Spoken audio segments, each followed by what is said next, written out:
No tere sõbrad, sinu Glow Up 2026 ja kui me oleme terve hooaja jooksul rääkinud nendest teemadest, kuidas mina olen oma Glow Upi ära teinud, siis selleks, et teil oleks huvitav, oleks natukene draamat, müüginumbrid oleksid kõrgel, vaatame korraks tagasi ajale, mil ma olin meelelahutaja ja täna kutsun külla, ma julgen väita, veel kuulsama meelelahutaja kui mina ja naise, kes on mind väga palju kiusanud, aga kellega ma olen siiski suutnud säilitada suhted, nii et tere tulemast saatesse.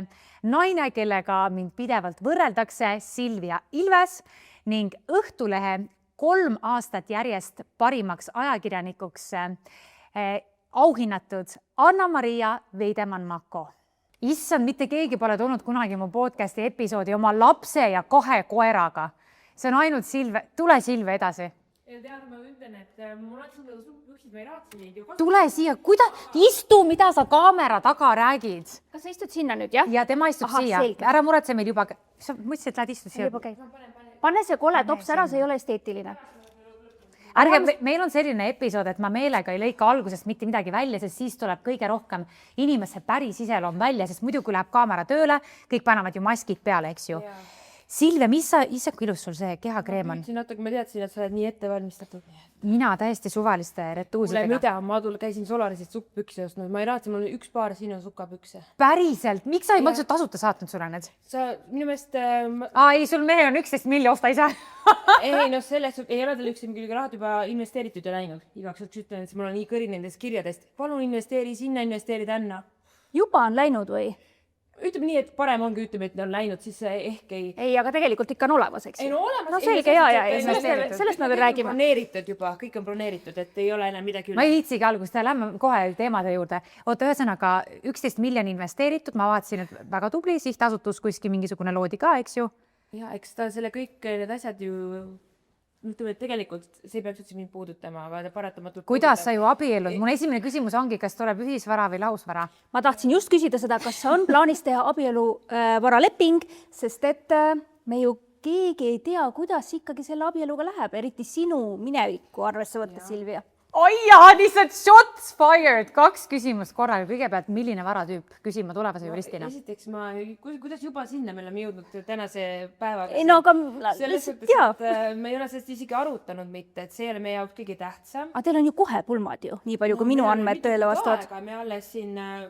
Ei ole, see peaks pidada ammu juba selge olema. Siin alles väga head ooperitähte, kes tuleks laulaks Vivaldi aariat meil pulmas ja kaamerorkestrit pulmakorraldaja peaks leidma tõenäoliselt seal kuskil Tartumaad, see on toimunud Lõuna-Eestis pulmad. Ühte asja ma tean juba, Mart Sander rääkis mulle, et miks me Silviaga istume siin koos ühel tiivel? Sest teil oleks üks ja sama pulma isa olnud ja me teame, kuidas sinu pulmadega läks. Me teame, me veel... Esimeste pulmadega.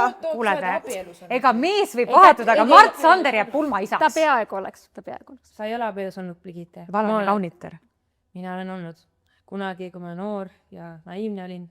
19-aastased, minu 19. sünnipäeval. Päriselt? Jaa, kunagi. See on ilus ja pulmakleit maksis 45 eurot ja ostab see või? Päriselt. Aga see oli siuke siiras esimene selline armastus. Aga ühesõnaga saime kokkuvõtlikult selle, et Mart Sanderis on pulmaisa. Miks ma kutsutud ei ole, ma ei saa aru, Silvia? Ma olen nii pulli vana ju. Või su mees vihkab mind? Sõnast suus. Ütleme nii, et anna mulle andeks, aga ta on elus näinud just seda tüpaaži naisi, tal on sinust oma arvamus. Golddiggerid või? Jaa. Mina ei ole golddigger! Me jõuame sinna. Aga see on ka tema, ta tuleb andeks anda. Miks? Mina küll andeks ei anna. Teiseks keegi ütleb, et ma olen golddigger. Minu vastus on aitäh. Mis ma peaksin mingist paneelmajast unistama? Ei, no mitte seda. Ma tahakski, ma sellepärast Rotsist tulingi täna siia saatesse jõuda öelda, et ma tulin, sest et minul on Brigittes teine arvamus.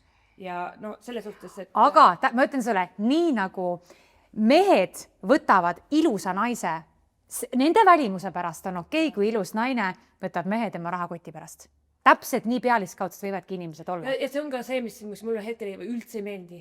Kas sind on ka siis nüüd kutsutud golddiggeriks? Hüpiknupp põhimõtteliselt, eks ole. Et mingi golddigger, eks ole.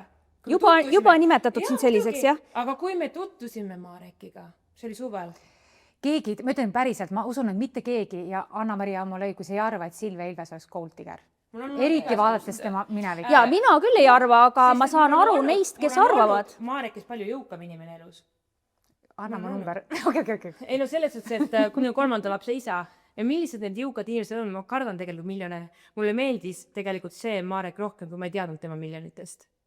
Sest et mul tekib hirm, mul on enda nii suur selline mehine loomus, et ma olen varrinud pere eest vastutama ja kui ma näen, et temal on rohkem võimu läbi selle, siis mul tekib nagu selline paha tunne, et mulle nii meeldis see aeg siin mingi hetk, kui ta küsis Silja, et kuule, kas saab praegu poodi minna, mul tõesti hetkel lihtsalt ei ole, ta on lihtsalt nii palju investeeritud, kui midagi kuskilt tuleb peale, siis lihtsalt läheb. Parim suhe on ka enne seda, kui meedia saab teada. Ma ütlen, kui sa tahad, et su suhe läheb persse, vabandust, siis roni Kroonika kaanel oma suhet demonstreerima.